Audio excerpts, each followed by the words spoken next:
The clock in the hallway struck 2 in the morning when the loud knock came on Alina's door. She sat up fast, her heart pounding. No one knocked on a maid's door at this hour unless something was wrong. She pulled a shawl over her shoulders and opened the door to find Nathaniel, the head butler, standing there with a candle shaking in his hand. "The Duke wants you now," he said, in his study. Alina blinked, still half asleep. "Me? Why would His Grace want to see me?" "I do not know," Nathaniel said. "But he said it cannot wait until morning. He said it has to happen before dawn." Something in his voice told her this was not a small matter. She followed him through the dark corridors of Ravenscroft Estate, her bare feet cold against the stone floor, her mind racing with every terrible reason a duke might summon a maid in the middle of the night. When they reached the study, Nathaniel knocked once and stepped aside. Alina pushed the door open and stepped into a room lit only by a fireplace and a single lamp on the desk. Duke Alastair Vane stood by the window, his back to her, his shoulders stiff with tension. "You wanted to see me, Your Grace?" Alina asked, keeping her voice steady even though her hands trembled. He turned slowly. His face looked tired, but his eyes were sharp, calculating, like a man who had been thinking hard for hours and had finally landed on a decision he did not like but could not avoid. "Sit down, Miss Hartley," he said. She hesitated. Maids did not sit in the presence of a duke, but something in his tone told her this was not a night for following rules. She sat. Alastair paced once, then stopped in front of her. "I am going to ask you something that will sound impossible. I need you to listen to the whole thing before you answer." Alina's stomach tightened. "Yes, Your Grace." "My father's will has a condition I did not know about until 3 hours ago," he said. "If I am not married before sunrise today, the entire estate, the title, everything, passes to my cousin Edmund and his mother, Lady Prudence." Alina's mouth fell open slightly. "Married before sunrise. That is only a few hours away." "I am aware of the time, Miss Hartley," he said, his voice sharp with frustration, though not at her. "My engagement to Lady Beatrice ended 2 weeks ago. There is no one else I can turn to who would agree to something like this on such short notice and keep it quiet." Alina felt the room grow very still. "You are asking me to marry you." "I am asking you to marry me tonight in name only, so that I do not lose everything my family has built for generations," Alastair said. "In exchange, I will pay off every debt your family owes, and I will make sure your mother receives the best medical care available. You would live here as my wife in public, but nothing more would be expected of you. No affection. No duties beyond appearing beside me when required." Alina stared at him, trying to find the trick hidden somewhere in his words. Dukes did not marry maids. It simply did not happen, not in the world she knew, not in a world where her mother lay sick in a small rented room, coughing through the night because they could not afford a proper doctor. "Why me?" she asked quietly. "There are women of your own rank you could ask." "Because I trust you," Alastair said, and for a moment something softened in his face. "You have worked in this house for a year. You have never gossiped, never asked for more than you were given, never tried to use your position to gain favor. I need someone who will not use this marriage against me later. I believe you are that person." Alina thought of her mother, thin and pale, lying in bed with a cough that would not go away. She thought of the debt collector who had come to their door twice last month, and the doctor who had refused to return until the bill was paid. She thought of everything she could give her mother if she said yes to this strange, impossible request. But she also thought of what people would say. A duke marrying his maid. The scandal would follow her for the rest of her life. "What happens after?" she asked. "When the danger has passed, what happens to me then?" "We can discuss the details of an eventual arrangement once the estate is secure," Alastair said. "For now, I need an answer, Miss Hartley. The sun will not wait for either of us." Alina closed her eyes for a moment. She thought of her mother's face, tired but still smiling every time Alina came home from work. She thought of the years she had spent scrubbing floors and carrying trays, never once imagining a night like this. "I will do it," she said. "For my mother, not for you and not for your title, for her." Something flickered across Alistair's face, surprise perhaps, or maybe respect. He gave a small nod. Understood. I will send for the priest immediately. We do not have much time. Within the hour, Elena stood in a small chapel attached to the estate, wearing a simple white dress that Margaret, the housekeeper, had found for her in a hurry. Her hands shook as she held a single candle, the flame casting long shadows against the stone walls.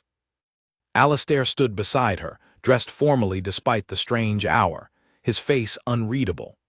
The priest, an elderly man who had clearly been woken from a deep sleep, read the words of the ceremony in a voice thick with confusion he was too polite to express out loud. Elena barely heard the words. Her mind kept returning to her mother, to the promise she had made to herself years ago that she would find a way to give her a better life. She had never imagined it would happen like this, in the middle of the night, married to a man she barely knew, bound by a piece of paper and a desperate need to save his family's fortune. When the priest finally pronounced them husband and wife, Alistair took her hand for the briefest moment, his grip firm but distant, the touch of a man completing a transaction rather than beginning a marriage. "Thank you," he said quietly, once the priest had left the room. "You have saved more than you realize tonight." "I hope you remember that when this is over," Elena replied, meeting his eyes for the first time without fear. Something passed between them in that moment, something neither of them could name. Alistair looked away first. "You will move into the East Wing tomorrow," he said, his voice returning to its formal tone. "Margaret will help you settle in. From this point forward, you are the Duchess of Ravenscroft. I expect you to carry that title with the same dignity you have shown as my maid." Elena nodded, though her mind was still spinning with everything that had happened in the span of a single night. Just hours ago, she had been asleep in a small room meant for servants, worrying about her mother's medicine. Now she stood as a duchess, married to a man whose reasons for choosing her still felt only half explained. As she walked back through the quiet halls toward her old room to gather her few belongings, Elena caught her reflection in a window. The woman staring back at her looked the same as always, tired eyes, plain features, hands rough from years of work. But everything else about her life had changed in the span of one strange, sleepless night. Outside, the first hint of gray light touched the horizon. The sun that had once threatened to take away Alistair's inheritance now rose over a marriage neither of them had chosen out of love, but out of necessity. Elena did not know it yet, but this night was only the beginning. Somewhere in the shadows of Ravenscroft Estate, a woman named Lady Prudence had already heard the news, and she was not going to accept it quietly. And somewhere in Elena's own past, a secret waited, one that would eventually reach the ears of the very man she had just promised to stand beside, a secret that would test everything they had built in that rushed, candle-lit chapel before dawn. For now, though, Elena allowed herself one small moment of relief. Her mother would have medicine. Her mother would have a doctor. Whatever came next, whatever price she would have to pay for this strange new life, she told herself it would be worth it. She just did not yet know how complicated that price would turn out to be. Morning light spilled through the tall windows of the East Wing, and Elena stood frozen in the doorway of what was now supposedly her room. It was larger than the entire cottage she had once shared with her mother. A canopy bed sat against the far wall, dressed in blue silk. A dressing table held a mirror framed in gold. Everything smelled of lavender and fresh linen, nothing like the servants' quarters she had slept in only one night before. Margaret, the housekeeper, stood beside her, watching her reaction with a mixture of sympathy and worry. "You will get used to it," Margaret said softly. "Though I will admit, none of us expected to wake up and find you wearing a wedding ring, Elena." "Neither did I," Elena admitted. "Margaret, please be honest with me. What are they saying downstairs?" Margaret glanced toward the door before answering, lowering her voice. "Some say His Grace has lost his mind. Others say it must be a trick to save the estate from Lady Prudence. No one believes it is a real marriage, not in the way marriages are meant to be." Elena's chest tightened. "It is not in that way, but it is real enough on paper. I need everyone to understand that I did not ask for this, and I do not intend to embarrass this family." "I believe you," Margaret said. "But not everyone will be so quick to trust a maid who becomes a duchess overnight. You will need to be careful, especially around Lady Prudence. She has wanted this estate for her son Edmund for years. She will not simply accept losing it to a marriage she believes is nothing but a clever trick." Before Alina could respond, a sharp knock came at the door. A woman entered without waiting for an answer, tall and elegant, dressed in deep green, her expression cold as winter stone. Alina recognized her instantly from portraits hanging in the main hall. Lady Prudence. "So it is true," Prudence said, walking slowly around Alina as if inspecting a piece of furniture she found distasteful. "The Duke has married his own maid. I did not believe it when Nathaniel told me, but here you stand, wearing a ring you have no right to wear." "Lady Prudence," Alina said, keeping her voice calm despite the pounding of her heart. "I understand this is unexpected. I only wish to—" "I do not care what you wish," Prudence interrupted. "You will not fool me the way you have apparently fooled my nephew. A woman like you does not simply become a duchess because a piece of paper says so. Blood matters, breeding matters, and you, my dear, have neither." Margaret stepped forward slightly, as if to defend Alina, but Alina raised a hand gently to stop her. She had spent a year in this house learning how to handle difficult moments without losing her composure, and she was not about to lose it now. "You are right that I was not born into this life," Alina said steadily. "But I intend to honor the position I now hold, whether you believe I deserve it or not. If you have concerns, I suggest you speak with the Duke directly, since it was his decision, not mine, that led us here." Something flickered in Prudence's eyes, a mixture of surprise and cold calculation. She had clearly expected Alina to crumble under pressure, and the fact that she had not seemed to trouble her more than comfort her. "Enjoy your new title while it lasts, Duchess," Prudence said finally, turning toward the door. "Titles have a way of disappearing when the truth comes out, and there is always a truth, isn't there? Everyone has secrets, especially people who rise too quickly." The words lingered in the room long after Prudence had gone, heavy with a threat Alina did not fully understand yet.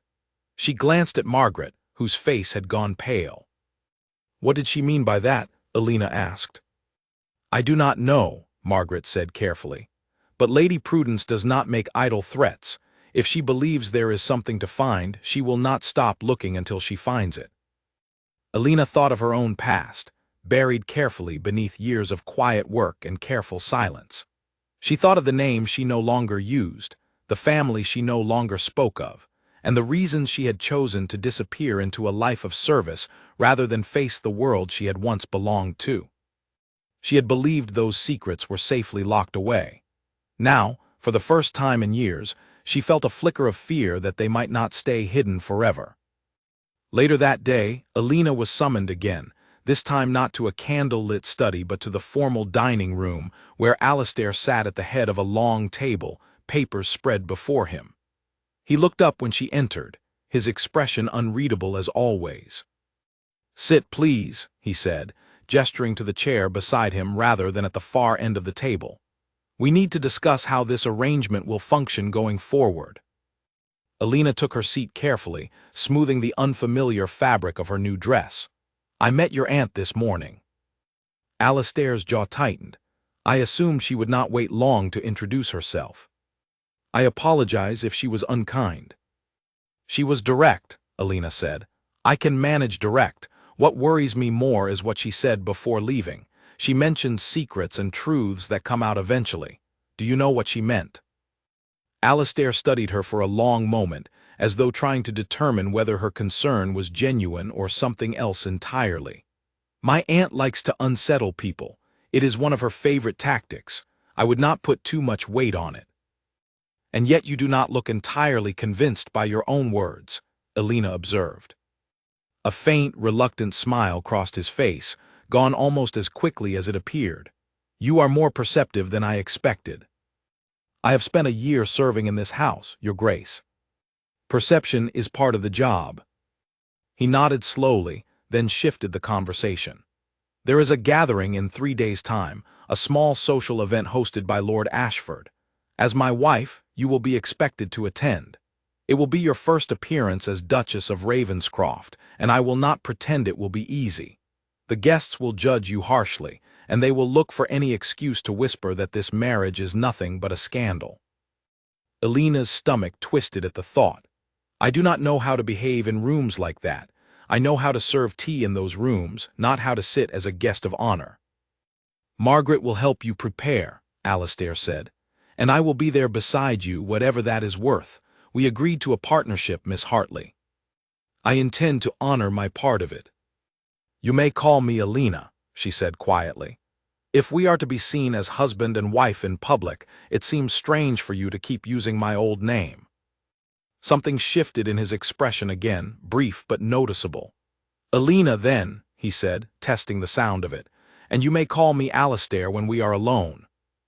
The rest of the afternoon passed in a blur of instructions, posture lessons, and careful rehearsals of how a duchess was expected to walk, speak, and hold a teacup without drawing attention to trembling hands. Elena absorbed it all with quiet determination, refusing to let exhaustion show on her face even as her mind kept drifting back to Lady Prudence's cold warning. That evening, after most of the household had gone to sleep, Elena found herself wandering the halls, unable to rest. She passed by the study where everything had begun only a day earlier and noticed the door slightly open, lamplight spilling into the corridor.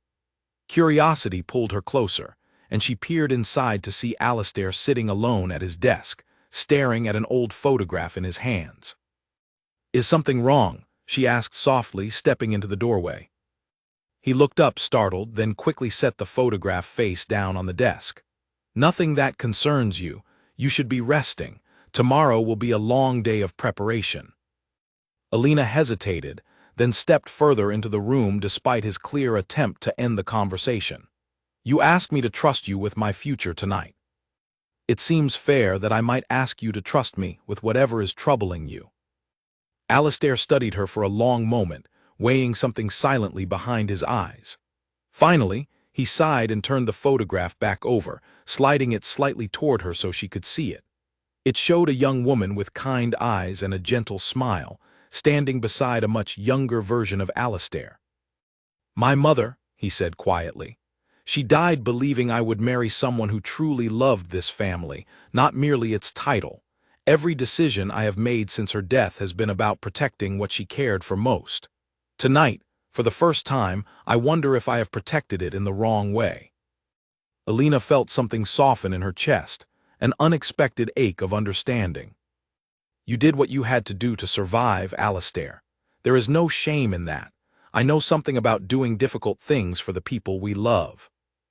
He looked at her then, really looked at her, as though seeing her for the first time not as a solution to a legal problem, but as a person carrying her own quiet burdens. Tell me about your mother, he said. The real reason you agreed to all of this. Elena hesitated, old habits of silence pulling at her, but something about the vulnerability in his voice convinced her to answer honestly, at least in part. She raised me alone after my father disappeared from our lives. She gave up everything she had so that I could have a chance at something better. When she became sick, I promised myself I would never let her suffer without help, no matter what it cost me. And what did it cost you? Alastair asked gently. Elena met his eyes, feeling the weight of her own hidden past pressing against the back of her throat. More than you know, she said quietly, but that is a story for another night. Neither of them pushed further, both sensing they had reached the edge of something neither was ready to fully reveal. Yet something had shifted between them in that quiet study, a fragile thread of understanding stretched across the distance that had defined their strange, sudden marriage. As Elena finally returned to her room that night, she realized with some surprise that she no longer felt entirely alone in this unfamiliar world. Whatever secrets waited in the shadows, whatever Lady Prudence intended to uncover, whatever truth Elena herself had buried so carefully, she found herself hoping, quietly and cautiously, that Alastair might one day understand rather than condemn her when everything finally came to light. Outside, the wind picked up, rattling gently against the old windows of Ravenscroft Estate, as if warning that the calm of these first days would not last much longer. The gathering at Lord Ashford's estate began exactly the way Alina feared it would. The moment her carriage arrived and she stepped down beside Alistair, she felt dozens of eyes turned toward her, whispers rising like a wave across the courtyard. Women in fine gowns leaned toward one another behind fans, their lips moving quickly, their eyes never leaving Alina's face. Men exchanged knowing glances, the kind that suggested they had already decided what kind of woman she must be before she had spoken a single word. "Ignore them," Alistair murmured, offering his arm as they climbed the steps toward the entrance. "They will talk regardless of what you do tonight. The only thing that matters is how you carry yourself." Alina nodded, forcing her spine straight and her chin level, remembering every lesson Margaret had drilled into her over the past 3 days. Inside, the ballroom glittered with candlelight and crystal, filled with the kind of wealth Alina had only ever seen from behind a serving tray. Tonight, for the first time, she stood among the guests rather than serving them. "Duchess of Ravenscroft," a voice announced as they entered, and the room seemed to pause collectively, absorbing the sight of a former maid standing beside one of the most respected titles in the country. A young woman approached almost immediately, her smile sharp despite its polite curve. "Lady Beatrice Wynne," she introduced herself, though Alina already recognized the name. This was the woman Alistair had been engaged to only weeks earlier. "I must say, Duchess, your rise has been remarkably swift. One moment serving tea, the next serving as lady of the house. How fortunate for you." "Lady Beatrice," Alina replied evenly, refusing to let the insult land visibly on her face. "I imagine this situation is strange for you as well. I hope we can find a way to be civil, given the circumstances." Beatrice's smile faltered slightly, clearly having expected either embarrassment or a clumsy defense rather than calm composure. "Civil," she repeated, as though testing the word. "How generous of you to offer, considering you are the one standing in a position that was never meant to be yours." Alistair's hand tightened almost imperceptibly around Alina's arm, a silent warning against Beatrice's tone, but Alina did not need rescuing. She had spent a year enduring far worse from difficult employers and had learned the value of patience. "Positions change, Lady Beatrice," Alina said simply, "sometimes for reasons none of us expect. If you will excuse me, I believe the Duke promised to introduce me to a few more of his guests." She stepped away with as much grace as she could manage, leaving Beatrice standing with a stunned expression that quickly shifted into something colder and more calculating. The evening continued in similar fashion, wave after wave of curious, judgmental guests testing Alina's composure with pointed questions and thinly veiled insults disguised as polite conversation. Yet with each interaction, Alina found her confidence growing rather than shrinking, drawing on years of quiet strength she had built, while surviving hardships far more difficult than a room full of gossiping strangers. Near midnight, as the crowd began to thin and the musicians slowed their tempo, Alistair guided Alina toward a quiet balcony overlooking the moonlit gardens. "You survived your first true test," he said, a note of genuine admiration in his voice. "I expected tonight to be difficult for you. I did not expect you to handle it with such composure." "I have faced worse crowds than this," Alina admitted, leaning against the stone railing and breathing in the cool night air. "Though I admit, none of them wore quite so much jewelry." Alistair laughed softly, an unfamiliar sound that seemed to surprise even himself. "You have a sharper wit than anyone gives you credit for, Alina Hartley." "Alina Vane now, I suppose," she corrected gently. The reminder of her new name hung between them for a moment, heavier than either of them expected. Alistair studied her carefully in the pale moonlight, something unreadable shifting behind his eyes. "Does it bother you?" he asked quietly. "Losing your name, your old life, everything that once belonged only to you?" Alina considered the question honestly before answering. "I lost pieces of my old life long before tonight, Alistair. This marriage did not take away my identity. If anything, it gave me a chance to build something new, even if it began under strange circumstances. And what will you build once the danger to my inheritance has passed? Alastair asked. You never answered that question fully. What happens to you once this arrangement no longer serves its purpose? Alina hesitated, unsure herself how to answer. The truth was, she had not allowed herself to think that far ahead, focused entirely on surviving each new day as it came.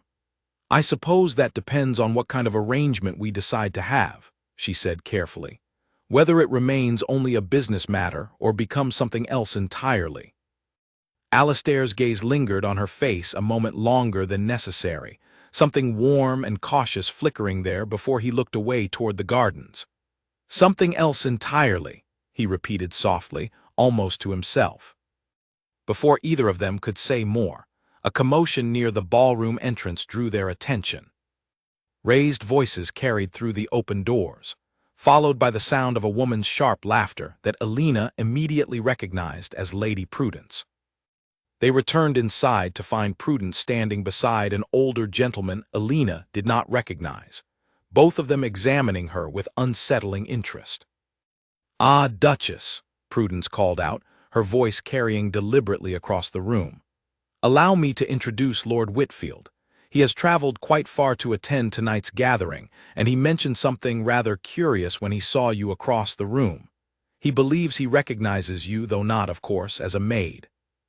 Alina's heart froze in her chest. She forced herself to keep her expression calm, though every instinct screamed at her to flee the room entirely. Lord Whitfield stepped closer, studying her face with the careful attention of a man trying to solve a puzzle. "Forgive me, Duchess, but you bear a remarkable resemblance to a young woman I once knew many years ago, connected to a rather unfortunate scandal involving the Ashcombe family. Tell me, does that name mean anything to you?" The room seemed to tilt slightly beneath Alina's feet. The name Ashcombe echoed in her mind like a bell she had spent years trying to silence. She felt Alastair's eyes turn toward her, curious and questioning, waiting for her response. "I am afraid you must be mistaken, Lord Whitfield," Alina said, forcing steadiness into her voice despite the panic rising in her chest. "I have no connection to any family by that name." Whitfield studied her a moment longer, clearly unconvinced, but the polite rules of society prevented him from pressing further in public. "My apologies then, Duchess. It must simply be a resemblance. Please forgive an old man's poor memory." He excused himself with a slight bow, drifting back into the crowd, but Lady Prudence remained, her sharp eyes never leaving Alina's face, a triumphant smile curling at the edges of her lips. "How curious," Prudence said softly, just loud enough for Alina and Alastair to hear. "A maid who becomes a duchess overnight, and now a stranger who nearly recognizes her from a scandal involving one of the most disgraced families in the country. I wonder what other curious details might surface, if one were to look closely enough." She swept away without waiting for a response, leaving Alina standing frozen beside Alastair, her carefully built composure cracking for the first time that evening. "Alina," Alastair said quietly, once Prudence had disappeared into the crowd. "What was that about? The Ashcombe name clearly meant something to you." Alina's mind raced, torn between the instinct to protect her carefully guarded secret and the growing awareness that lies would only make things worse if the truth eventually surfaced on its own. "It is a long story," she said finally. "One I am not ready to share tonight, in a room full of people waiting to hear me fail." Alastair studied her for a long moment, clearly weighing whether to press further, but something in her expression convinced him to grant her the space she was asking for. "Very well," he said. "But Alina, if there is something in your past that could affect this household, I need to know eventually. Not because I judge you for it, but because I cannot protect you from something I do not understand." "I know," Alina whispered. "I promise I will tell you, just not tonight." They left the gathering shortly after, the carriage ride home passing in tense, thoughtful silence. Alina stared out the window at the passing countryside, her mind spinning through memories she had spent years trying to bury, memories of a disgraced family name, a father's downfall, and a childhood that had ended far too abruptly the moment scandal tore her old life apart.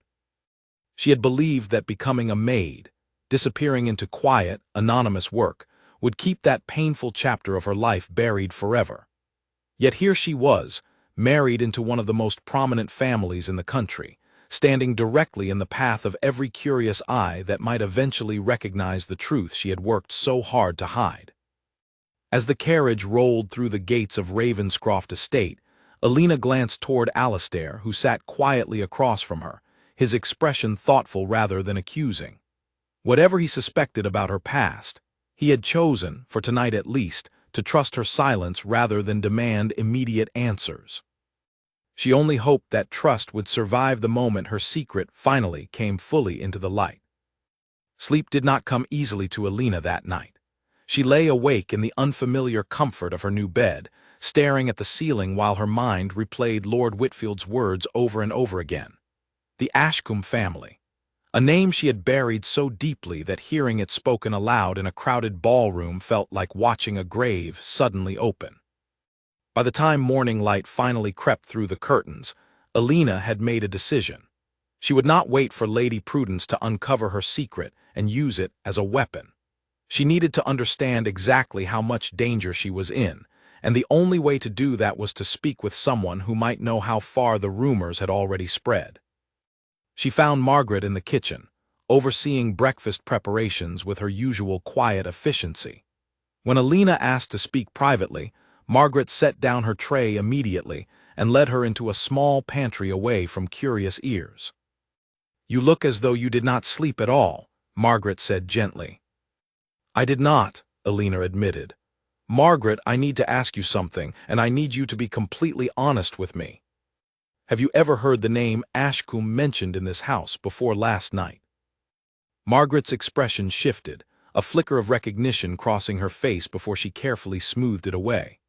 "I have heard the name before, yes. It was quite a scandal many years ago now.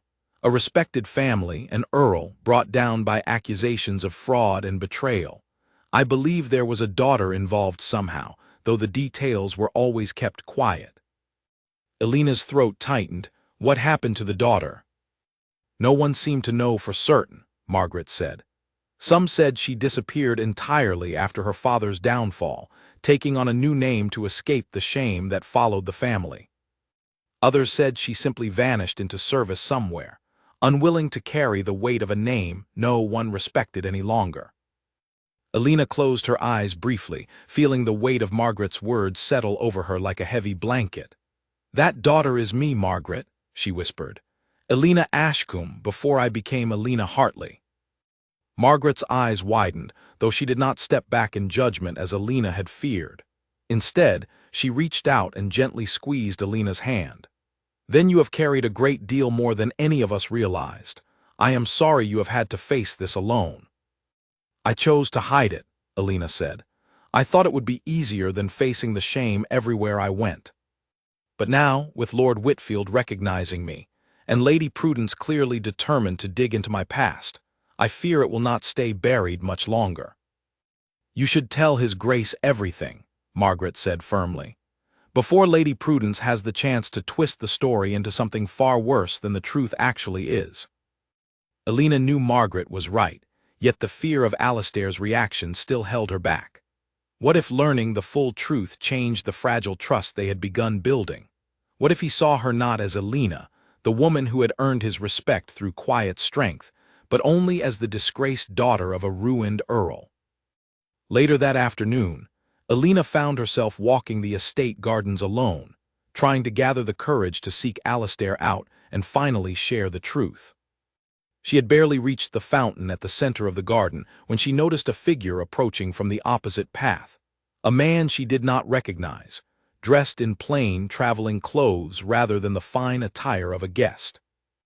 "Duchess Vane," the man said, his voice polite but carrying an unmistakable edge of purpose.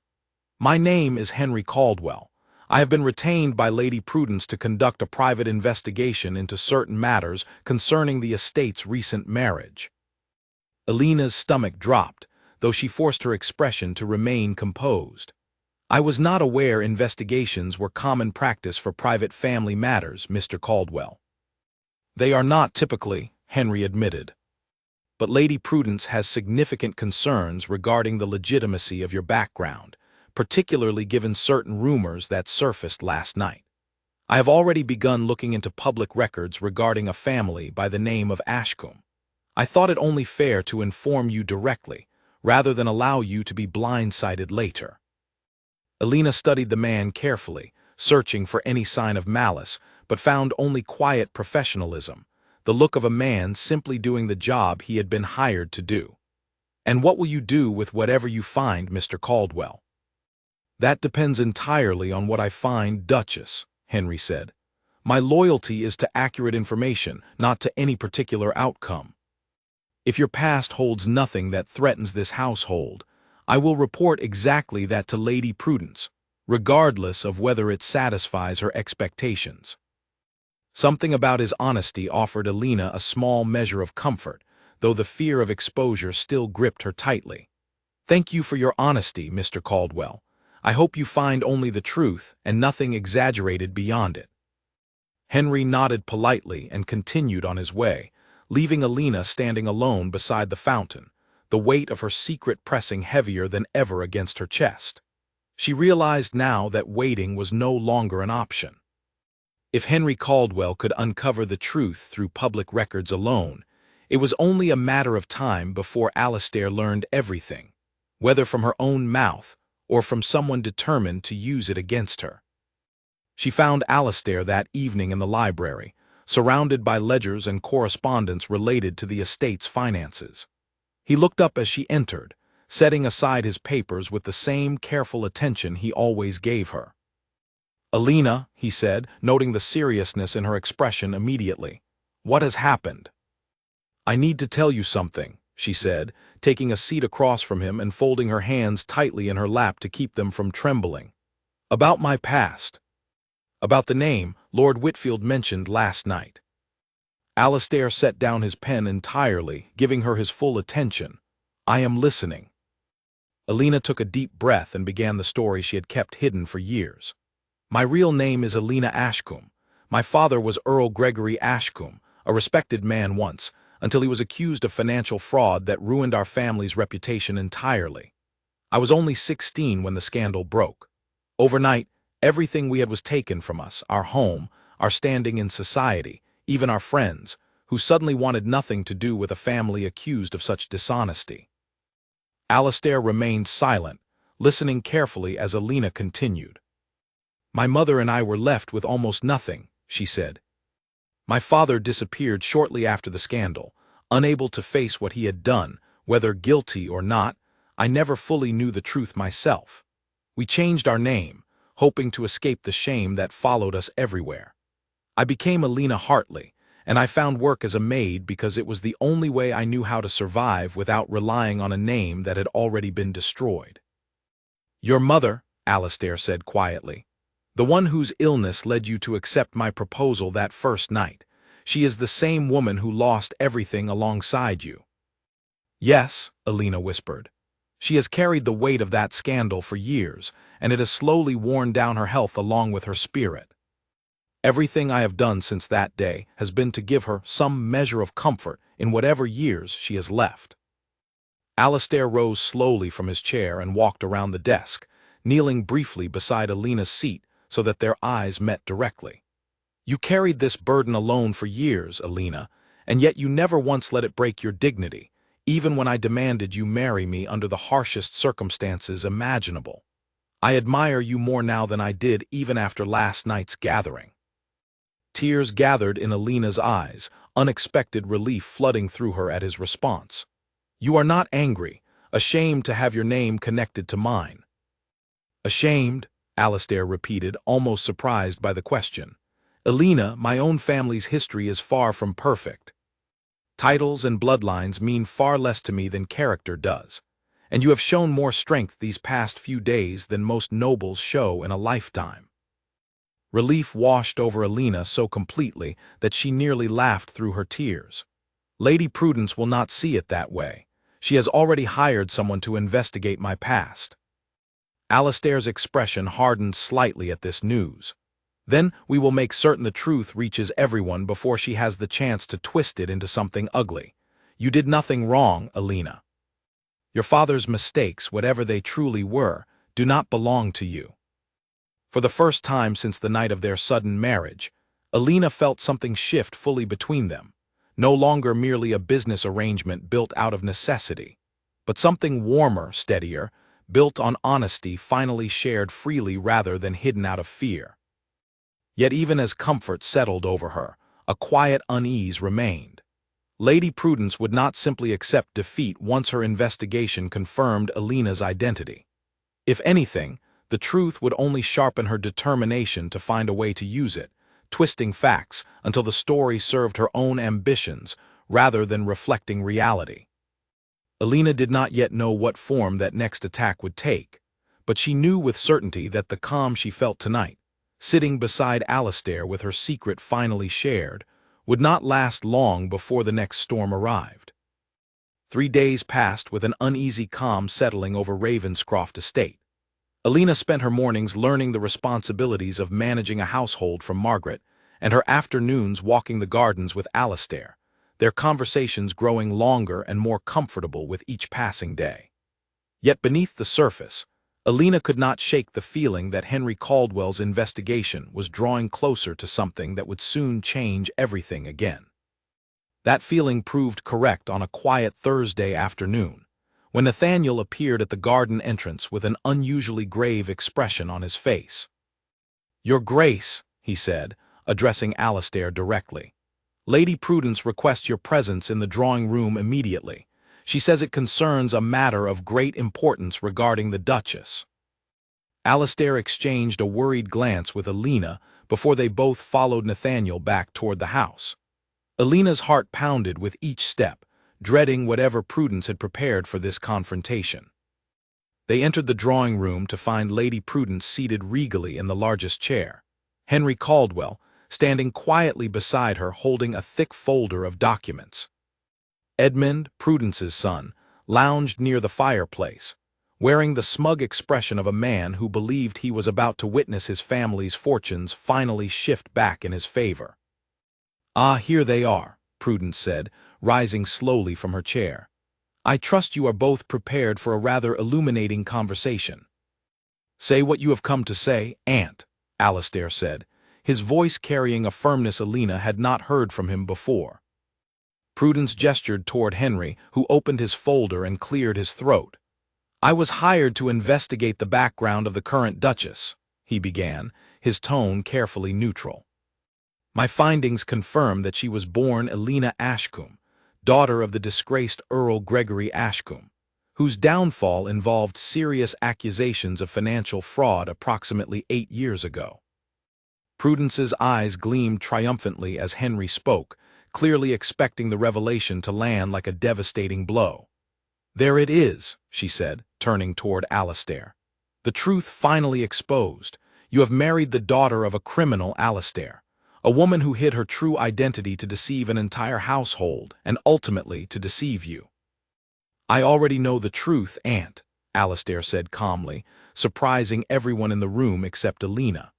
"Alina told me everything herself several days ago without pressure and without hesitation. There was no deception here, only a woman protecting herself from unnecessary judgment." Prudence's confident expression faltered slightly, clearly unprepared for this response. "You already knew, and yet you continue to allow her to hold this position, knowing her father's crimes."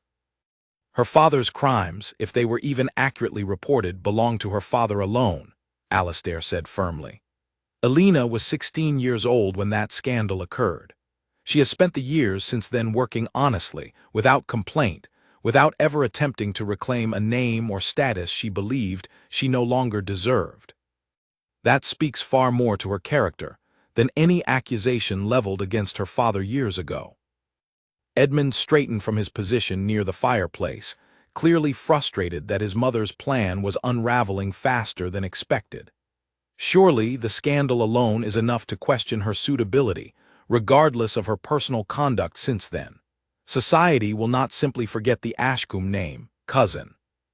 Society will do precisely what I allow it to do, Alastair replied coolly. As Duke of Ravenscroft, my endorsement carries considerable weight. If I stand firmly beside my wife, publicly and without hesitation, very few will dare continue spreading rumors that contradict my own judgment. Henry Caldwell, still standing quietly with his folder, cleared his throat again. If I may add something relevant, Your Grace. During my investigation, I discovered additional information that Lady Prudence did not request, but which I believe is important given the current conversation. Go on, Alastair said, his curiosity piqued. The original fraud accusations against Earl Ashcombe were never fully proven in court, Henry explained. In fact, records suggest the case was dropped entirely due to insufficient evidence, though the damage to his reputation had already been done by that point through public rumor and gossip rather than any formal conviction. It appears entirely possible that Earl Ashcombe was innocent of the charges brought against him, a victim of circumstance rather than a true criminal. The room fell silent as this new information settled over everyone present. Alina felt her breath catch in her throat, years of shame suddenly shifting beneath an entirely new possibility she had never considered. Had her father truly been innocent all along, destroyed not by his own actions, but by rumors that spiraled beyond anyone's control? That cannot be verified after all these years, Prudence said quickly, though her voice had lost much of its earlier confidence.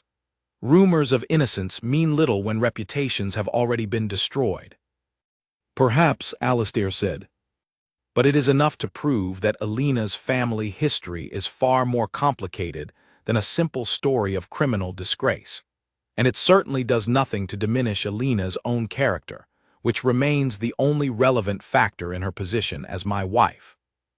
Edmund, sensing the conversation slipping entirely away from his mother's intended outcome, stepped forward with a final desperate attempt.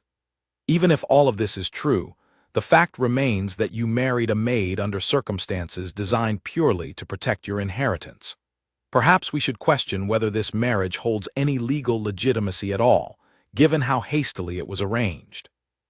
The marriage was conducted properly, witnessed by a licensed priest, and recorded according to every legal requirement, Alastair said firmly. I would advise against pursuing that line of argument further, Edmund, unless you wish to face the consequences of publicly accusing a duke of fraudulent conduct, without any evidence to support such a claim. Edmund's face reddened, clearly recognizing the threat embedded within Alastair's calm words. He glanced toward his mother, who remained silent, her earlier confidence completely deflated by the unexpected turn the confrontation had taken. This conversation is finished, Alastair said, turning toward Henry Caldwell. Thank you for your honesty, Mr. Caldwell, even when it did not serve the purpose for which you were originally hired. I will remember your integrity.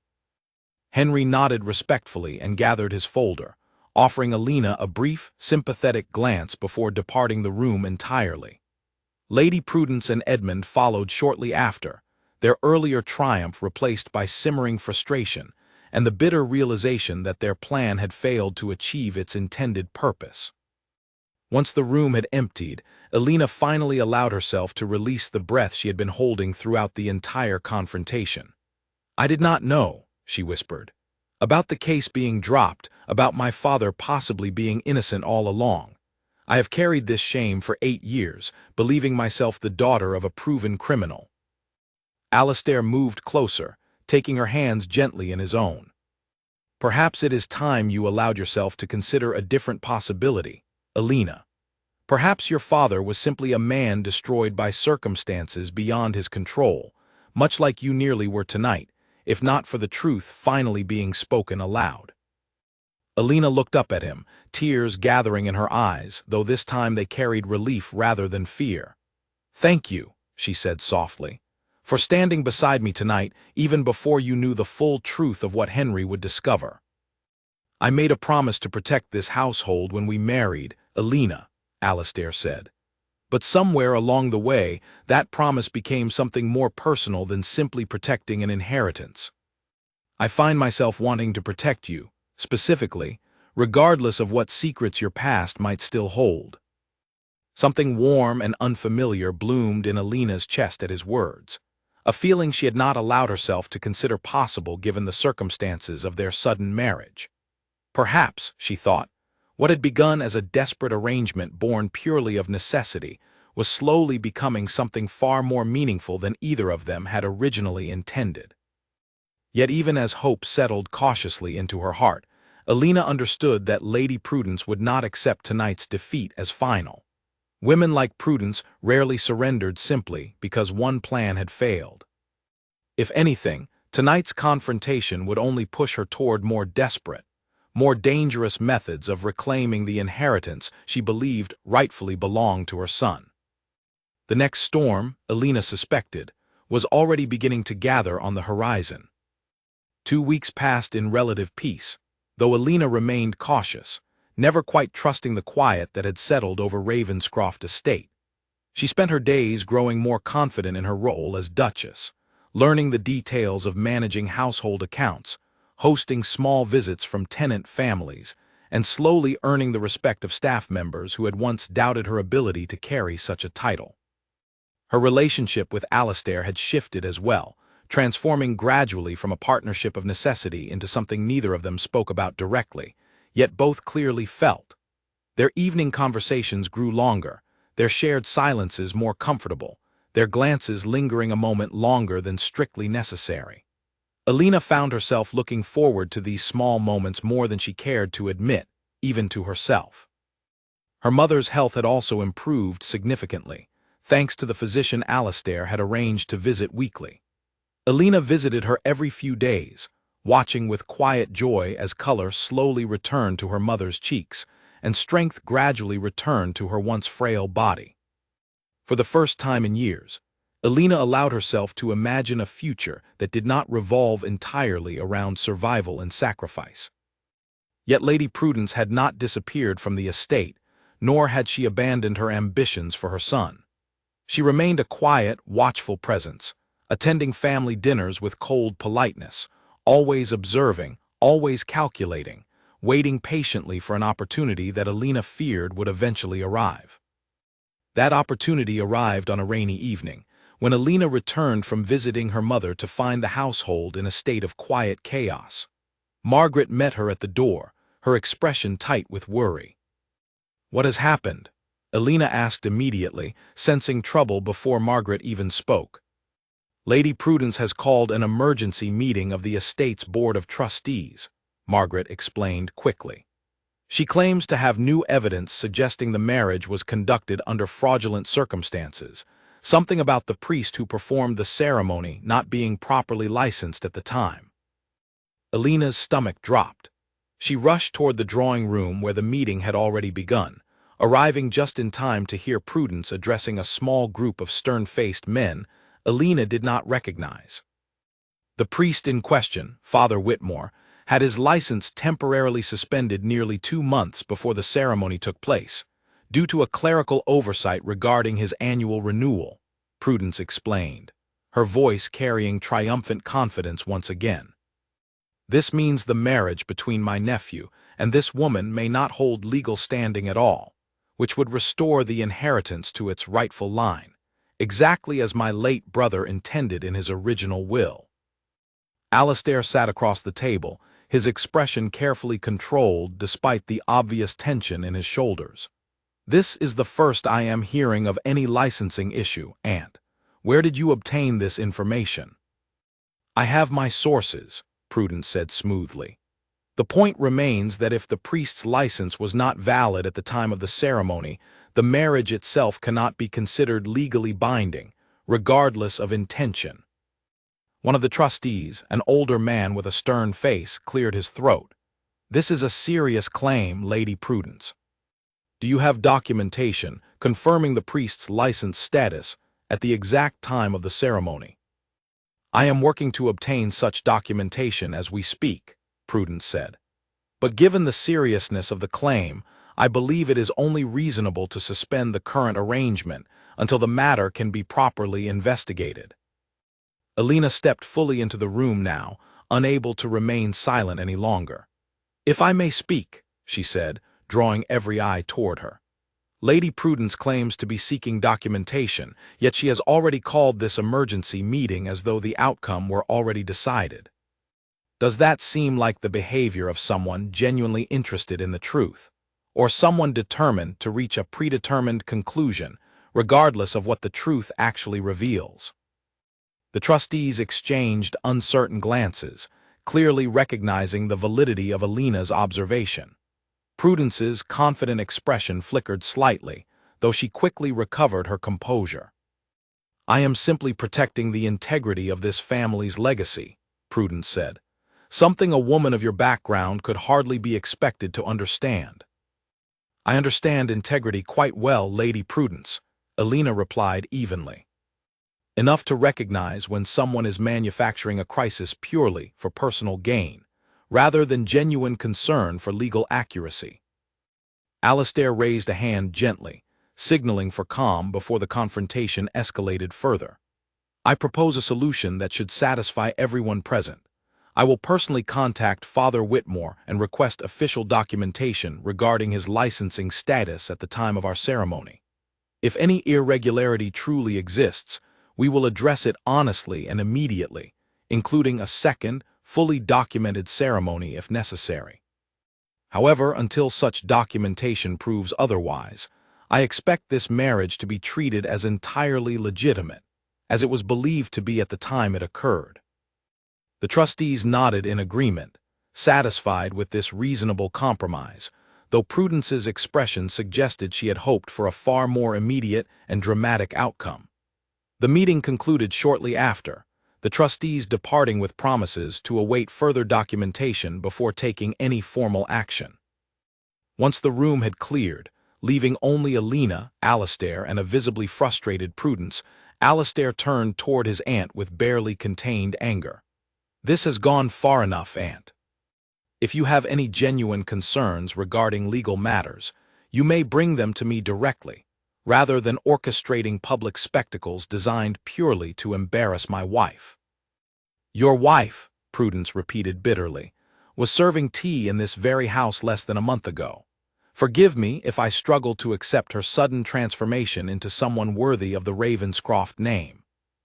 "Worth is not determined by birth, Aunt," Alistair said firmly. "It is determined by character, by resilience, by the choices a person makes when faced with adversity. Alina has demonstrated more of those qualities in the past month than you have shown in years of scheming on Edmund's behalf." Prudence's face tightened with barely restrained fury, though she said nothing further, sweeping out of the room with the same cold dignity she always carried, leaving behind an unmistakable promise of continued conflict rather than genuine surrender. That evening, Alistair personally wrote to Father Whitmore requesting immediate confirmation of his licensing status. The response arrived 2 days later, delivered by a messenger who had traveled through the rain to ensure its prompt arrival. Alistair read the letter carefully in the study, Alina watching anxiously from across the desk as his expression shifted from tension to visible relief. "Father Whitmore's license was renewed nearly 3 weeks before our ceremony," Alistair said, setting the letter down and meeting Alina's worried gaze. "The renewal was simply processed slightly later than usual due to administrative delays, but it was, in fact, valid at the time he performed our ceremony. Our marriage stands exactly as legitimate as it did the moment we spoke our vows." Relief flooded through Alina so completely that she nearly laughed aloud. Lady Prudence's information was incorrect then, or perhaps deliberately misleading. "Knowing my aunt, I suspect the latter," Alistair said grimly. "She likely relied on outdated records, hoping the confusion alone would create enough doubt to serve her purposes, regardless of the actual truth." Alina sank into the chair across from him, exhaustion finally catching up with the tension of the past 2 days. "How many more attempts will she make, Alistair? How many more schemes before she finally accepts that this marriage will not simply disappear because she wishes it would?" Alistair rose from his desk and moved to sit beside her instead of across from her, taking her hand gently in his own. "I do not know how many more attempts she will make, Alina, but I promise you this. Whatever she tries next, We will face it together, exactly as we faced this one.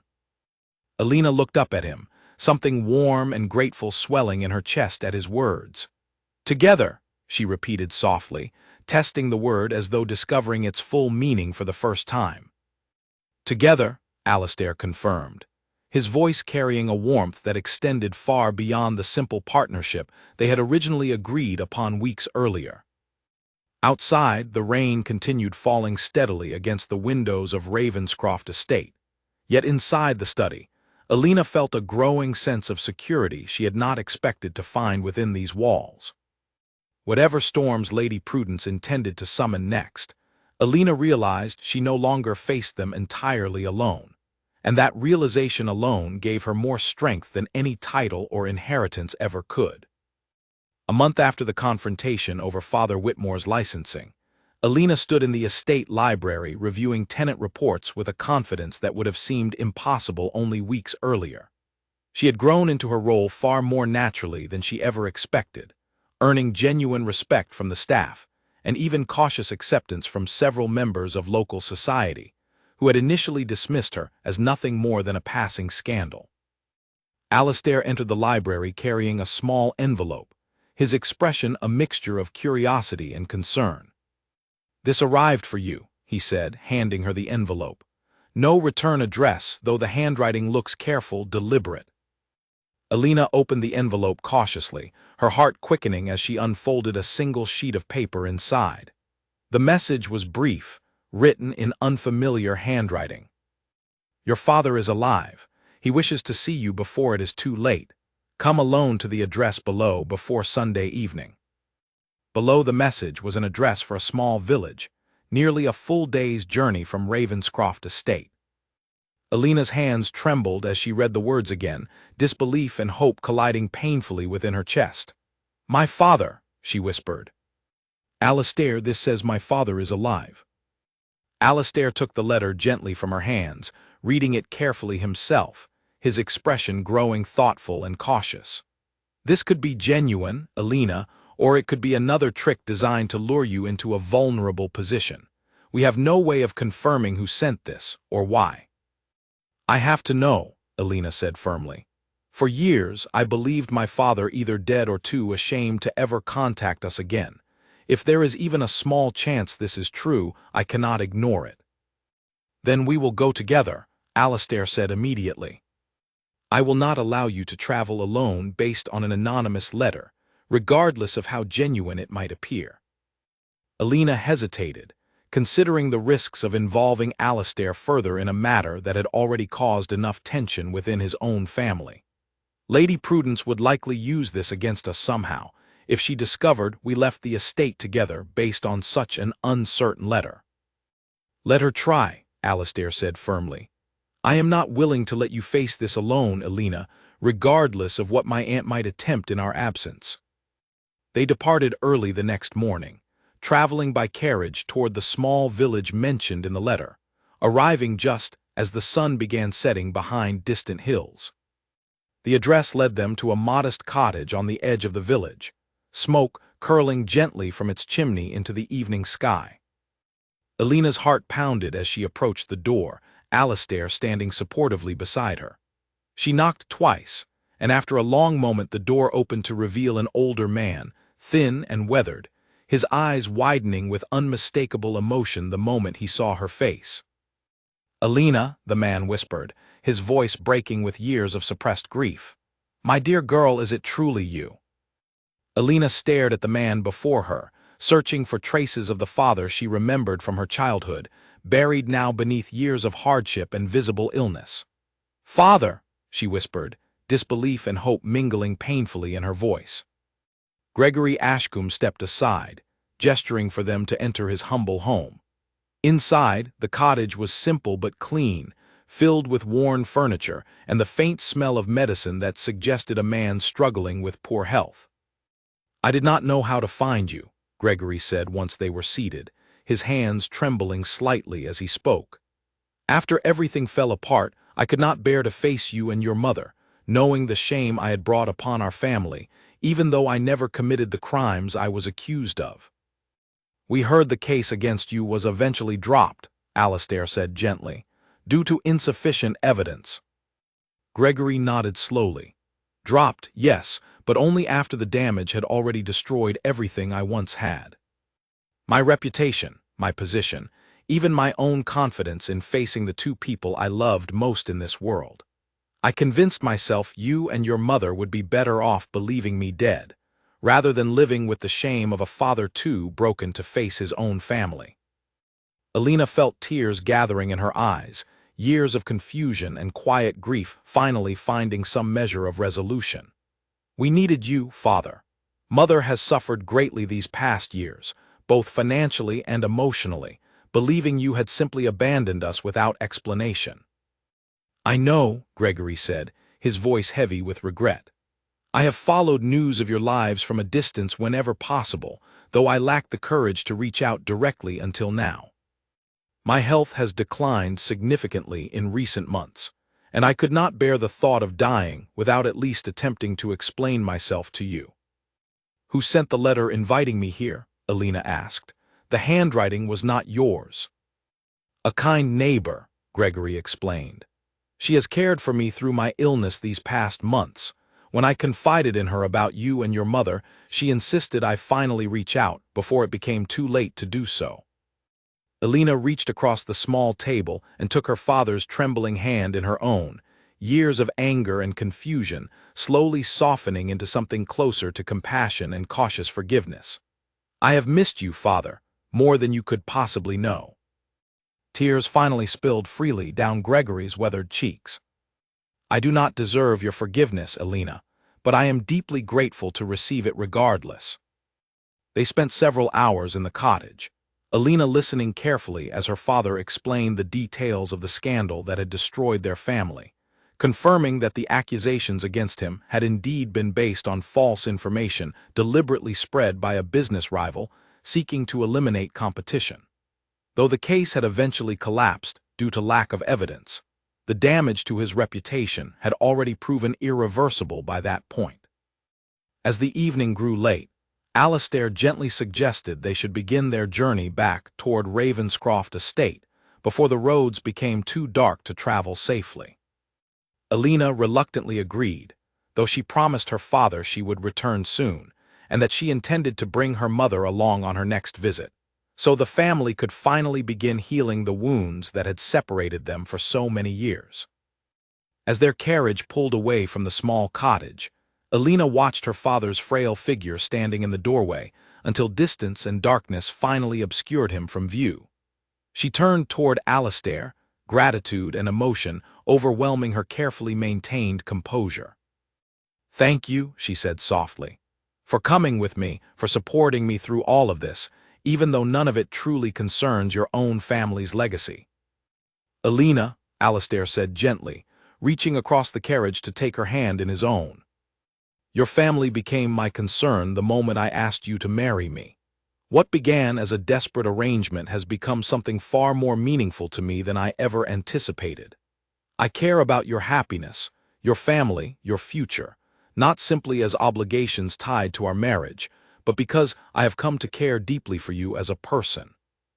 Alina's breath caught at his words, the sincerity in his voice unmistakable even in the dim carriage light. Alastair, she whispered, I have felt something similar growing between us these past weeks, though I feared admitting it might complicate an arrangement that began under such strange circumstances. Perhaps it is time we stopped viewing this as merely an arrangement, Alastair said softly, his thumb gently tracing circles against her hand.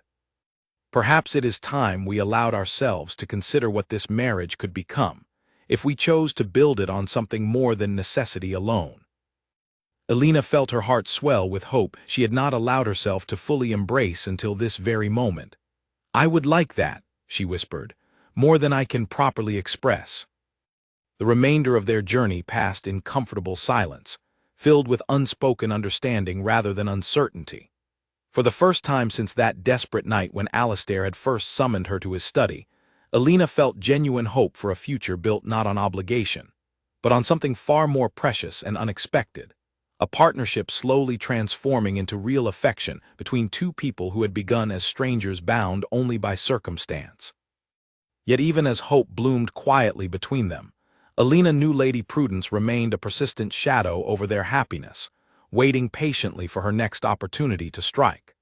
Whatever peace they found tonight, she suspected, would need to withstand whatever challenges still waited ahead before their story could finally reach its true resolution.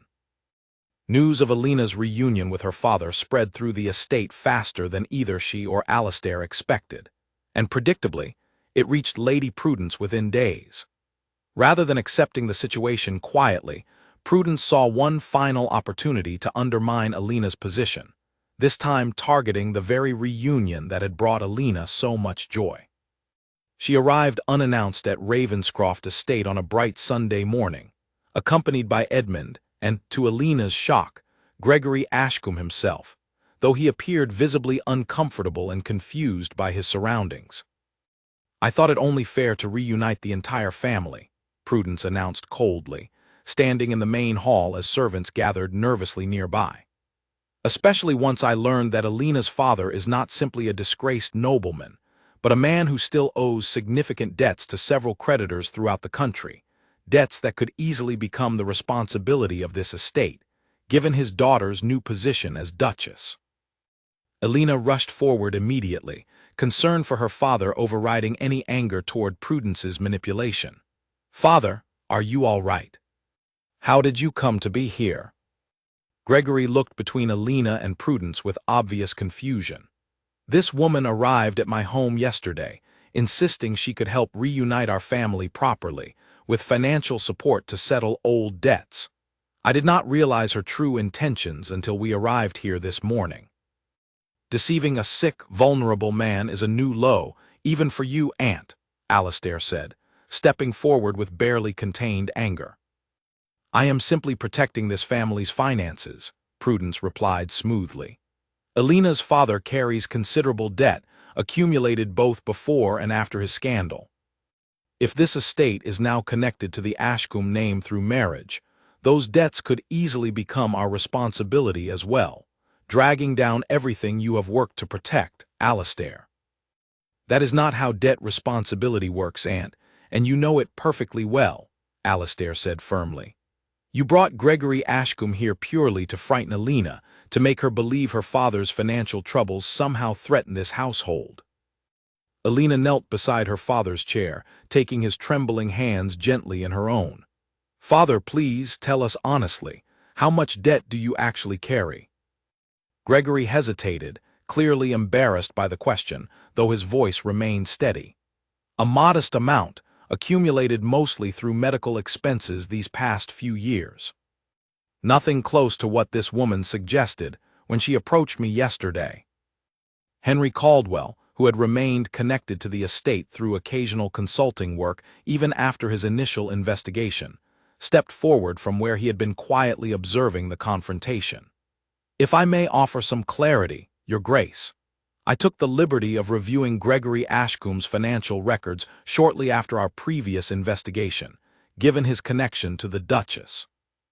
His debts amount to a relatively small sum, entirely unrelated to the fraudulent business dealings originally accused of him years ago." Prudence's confident expression faltered once again, clearly frustrated that her carefully constructed narrative was collapsing under the weight of simple factual verification. "Regardless of the amount," Prudence pressed on, though her voice had lost much of its earlier conviction, "the connection alone brings further scandal upon this family. How much longer must we endure the consequences of your reckless marriage, Alistair?" Alistair turned to face his aunt directly, his patience finally reaching its absolute limit. "Enough, Aunt. I have tolerated your schemes out of respect for our family connection, but you have now crossed a line by manipulating a sick, vulnerable man for your own selfish purposes. I will not tolerate further attempts to harm Alina or her family." "You would choose her over your own blood?" Prudence demanded, her voice rising with genuine desperation now rather than calculated confidence. "I would choose honesty and decency over cruelty and manipulation, regardless of blood relation," Alistair said firmly.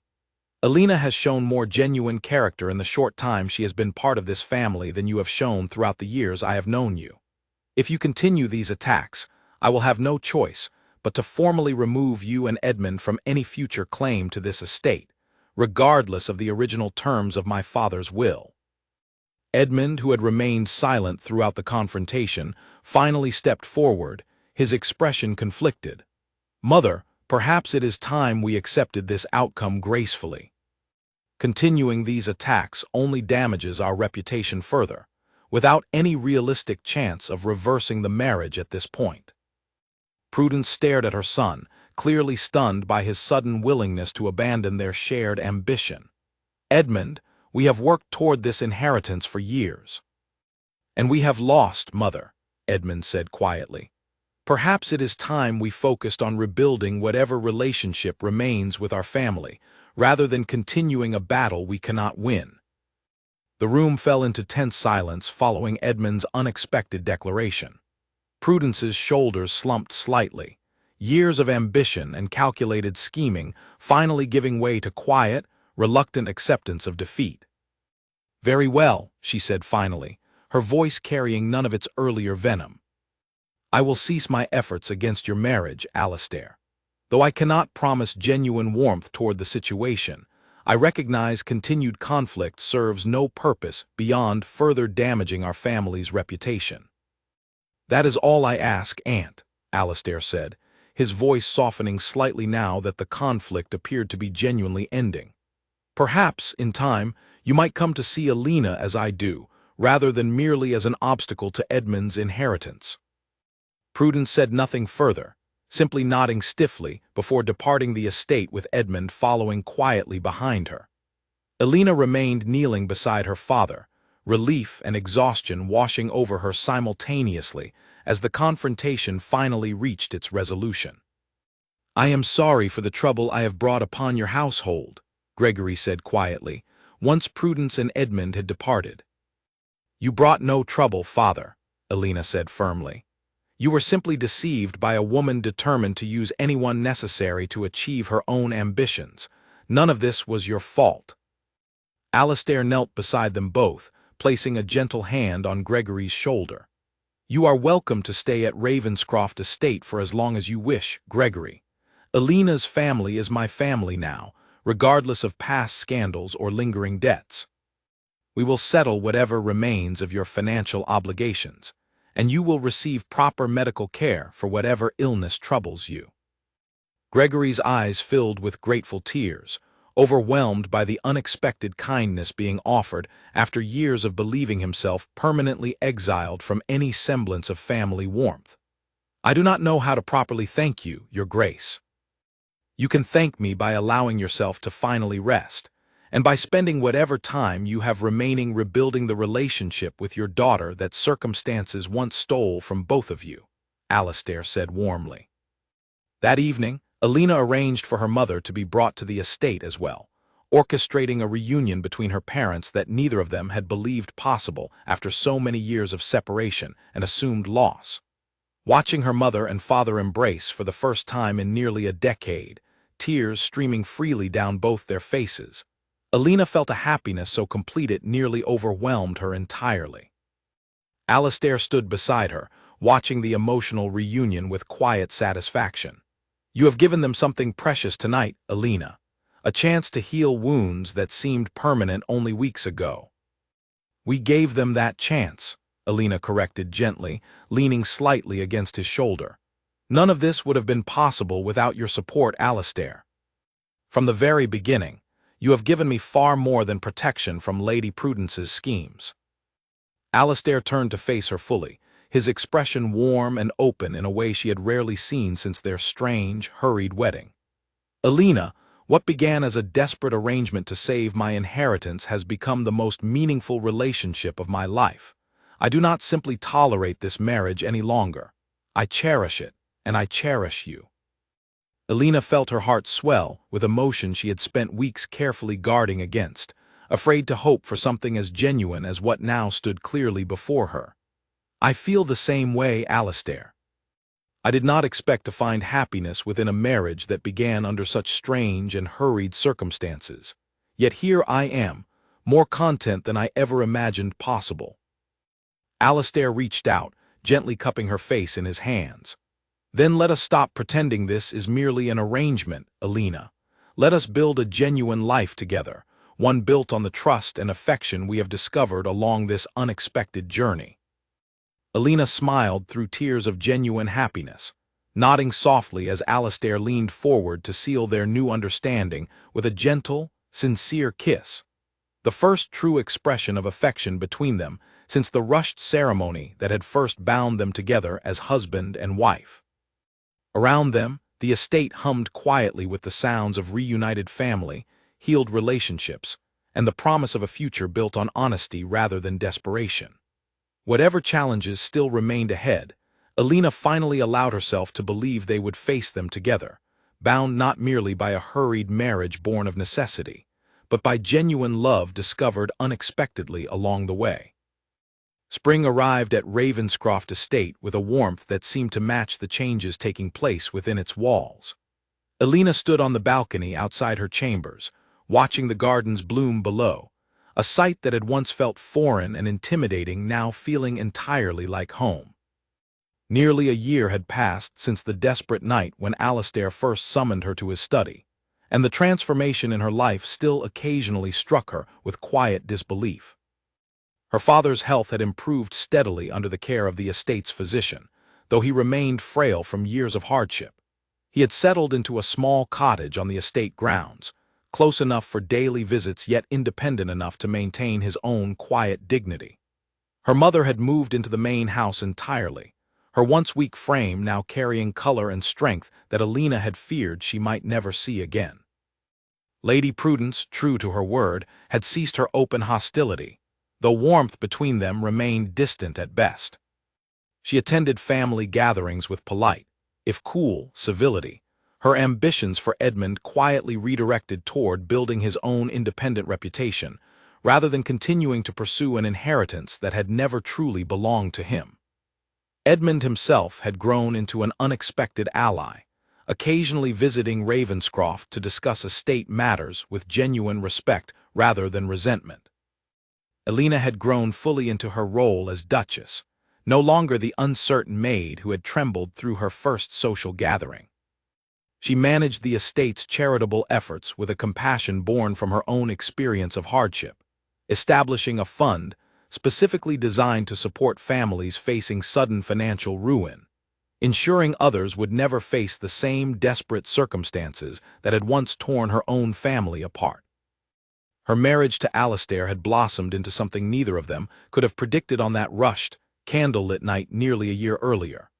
Their partnership, born from necessity, had grown into genuine devotion, built on honesty, mutual respect, and a friendship that continued deepening with each passing season. Alastair often remarked that Alina's quiet strength had taught him more about true nobility than any lesson from his formal upbringing ever had.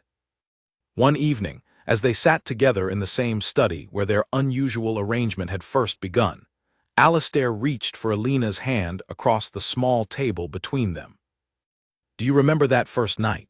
he asked softly. "How frightened you looked, standing in this very doorway, uncertain whether to trust a man asking something so impossible of you." Alina smiled, memories of that desperate evening now carrying warmth rather than fear. "I remember every detail. The fear, the uncertainty, the strange hope that perhaps something good might come from such an impossible request.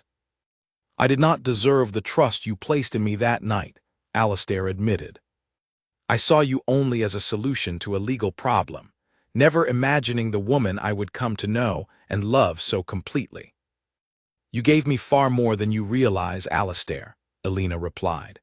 "Not just security for my mother, or a title I never expected to hold, but a chance to finally heal wounds I believed permanent. My family is whole again because of the courage you showed that night, however desperate your reasons truly were." Alastair rose from his chair, moving around the desk to kneel beside her, taking both her hands gently in his own. "I love you, Alina.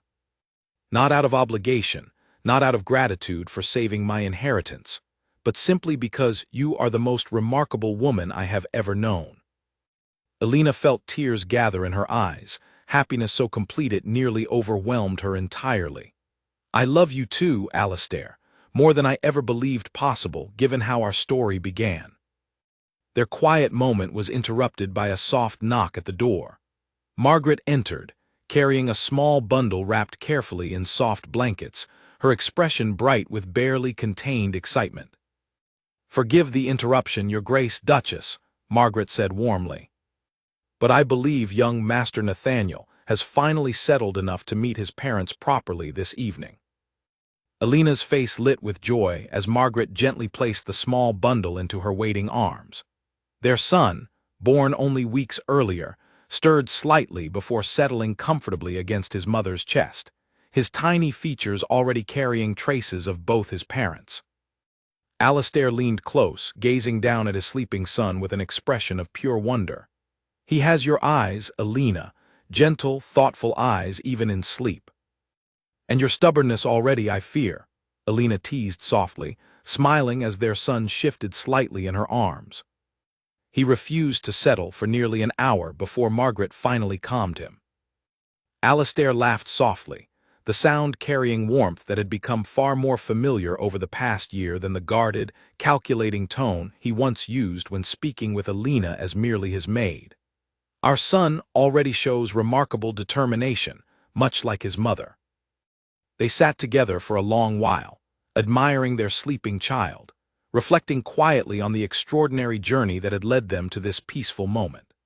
What had begun as a desperate arrangement forged in the shadow of an impossible deadline had transformed gradually into a genuine partnership built on love, honesty, and mutual respect neither of them had dared hope for during those first uncertain days. Alina often thought back to that frightened young woman who had stood trembling in Alastair's study, uncertain whether to trust a stranger's desperate request.